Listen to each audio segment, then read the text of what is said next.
Disclaimer: ang sumusunod na kwento ay naglalaman ng mga kathang-isip lamang na elemento at nilayon para sa mga layunin ng entertainment lamang. Anumang pagkakahawig sa mga aktwal na tao, buhay o patay, o totoong pangyayari ay nagkataon lamang. Ang mga pangyayaring inilalarawan sa kwentong ito ay gawa ng imahinasyon ng may akda at hindi dapat bigyang kahulugan na sumasalamin sa katotohanan sa anumang paraan. Ang pagtuturo ay palaging aking hilig, kaya nang tumanggap ako ng kapalit na posisyon sa pagtuturo sa isang paaralan sa loob ng lungsod, sabik akong magkaroon ng positibong epekto sa buhay ng mga estudyante. Hindi ko alam na ang aking karanasan ay magkakaroon ng isang madilim at nakakatakot na pagliko, dahil natuklasan ko ang isang mapanganib at malakulto na pangkat ng mga mag-aaral. Ang nabubulok na kondisyon ng gusali, ang mga basag na dingding nito, at ang mga kumikislap na fluorescent na ilaw na nagdulot ng madilim na pamumutla sa mga pasilyo ang unang nakatawag ng pansin sa aking unang araw sa St. Grace High. Ang mga mag-aaral, ay tila iba, walang pakialam, ang kanilang mga mata ay walang nilalaman, na parabang nakakita sila ng mga bagay na hindi dapat masaksihan ng isang bata. Ang aking unang klase ay napuno ng masungit na mukha, at ang kapaligiran ay tense. Habang sinisimulan ko ang aking aralin, napansin ko ang isang grupo ng mga mag-aaral na magkakasamang nakaupo sa likod ng silid, ang kanilang pananahimik na mga bulong at palihim na sulyap ay nagpahiwalay sa kanila sa iba. Tinawag nila ang kanilang sarili na, The Chosen, isang pangalan na nagpalamig sa aking gulugod. Sila ay isang mahigpit na grupo, malihim at malayo, at malinaw na mayroon silang kakaibang kapangyarihan sa iba pang mga estudyante. Sa paglipas ng mga araw, hindi ko maalis ang pakiramdam na may matinding mali sa The Chosen. Tila mayroon silang kakaibang kakayahan na mahulaan ang mga pangyayari bago ito mangyari, isang fire drill, isang sorpresang pagsusulit, maging ang biglaang pagkakasakit ng isang guro. Para silang konektado sa mga puwersang lampas sa natural na mundo.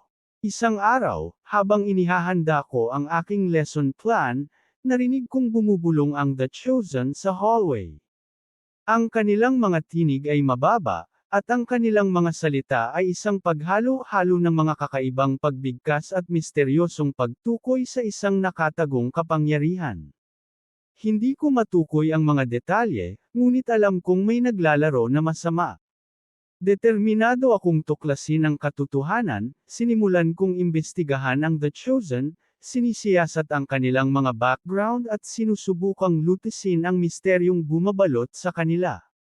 Ang natuklasan ko ay isang kakilakilabot na katotohanan, na sangkot sila sa isang madilim at malakulto na ritual, isa na ipinasa sa mga henerasyon ng mga estudyante sa paaralan. Ang ritual ay idinisenyo upang tumuktok sa isang masamang kapangyarihan, isa na nagbigay sa The Chosen ng hindi natural na mga kakayahan at kontrol sa mga kaganapan sa paaralan. Ito ay kinasasangkutan ng isang serye ng madilim at nakakagambalang mga gawain, mula sa paghahain ng hayop hanggang sa panunumpa ng dugo, lahat ay isinagawa ng lihim at lihim mula sa mga mata ng mga guro at kawani. Sa paglalim ko ng malalim sa mga sikreto ng The Chosen, napagtanto ko na hindi lang sila isang grupo ng mga naliligaw na estudyante, kundi isang masamang puwersa na nakalusot sa paaralan, ang kanilang impluwensya ay kumakalat na parang kanser sa buong estudyante. Alam ko na kailangan kong wakasan ang kanilang paghahari ng takot at putulin ang hawak nila sa paaralan.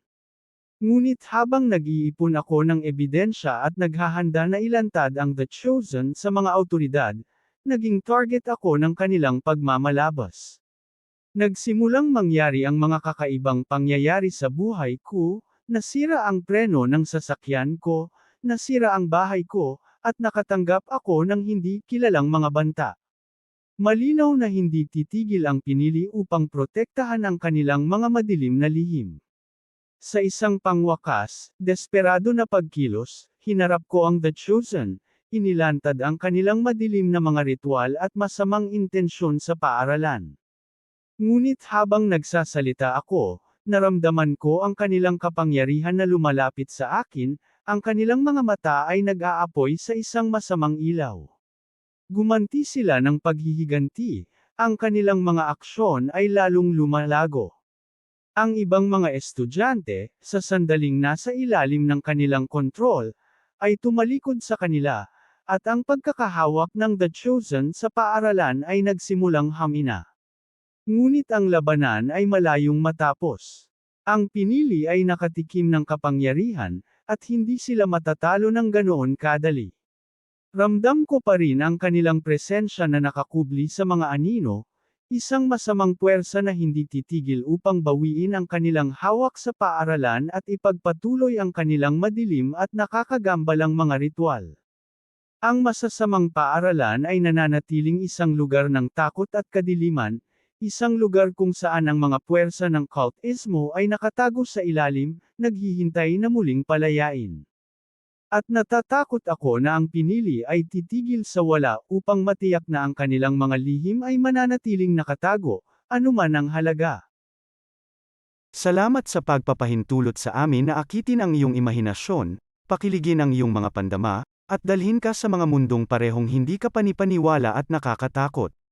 Ang iyong feedback, komento, at pakikipag-ugnayan ay nagbibigay inspirasyon sa amin na patuloy na itulak ang mga hangganan ng pagkukwento at upang lumikha ng nilalaman na sumasalamin sa iyo sa malalim at visceral na antas.